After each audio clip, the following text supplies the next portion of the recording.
Hello guys, good morning. Congratulations po dahil napanood mo po ang unang training natin, ang NDO. So ngayon, isunod naman po natin ang inviting. So lahat, ang goal po natin ngayon, ngayong member ka na po ng Inglobal, lahat po ng friends mo, i-add mo po sa tinatawag nating business page. Ano ba itong business page? Ang business page po, ito po yung araw-araw ina-update yung activity namin dito sa office. Ito po ay parang office natin sa online. So lahat po ng activity dito po ilalagay. Kahit anong group page ka maglalagay, ngayon turuan naman po kita paano magpasok ng tao sa group page. Ngayon, example, ang group page po natin ngayon ay yung ginagamit po natin na OFW Balik Pinas Project. Punta ka po doon, alam ko nakapasok ka na po, and then i-click mo po itong add friends. Add member. Yan. Mag-a-add ka po dyan. Example, i-add ko po si Alma.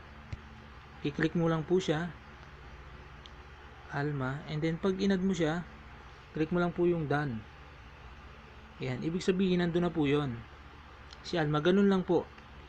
Kasimple lahat po ng mga friends mo, ang goal natin, lahat muna ng mga friends mo na hindi pa in global, may add mo po sa loob.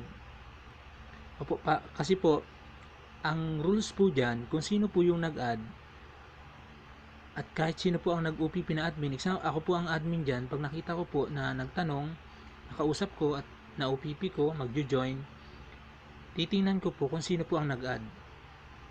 Ngayon, kung sino po ang nag-add, sa kanya pong mapupunta yung prospect. Kaya much better po, baka po maunahan kayo, i-add na po lahat ninyo, ang mga friends ninyo, Facebook friends sa business page ninyo. Pwede po kayo mag-type ng name dyan, hanap po kayo, and ganun lang po, dan ulit, ayun po, makakapagpasok ka na po dyan. Okay, so yun lang po guys, good morning and power.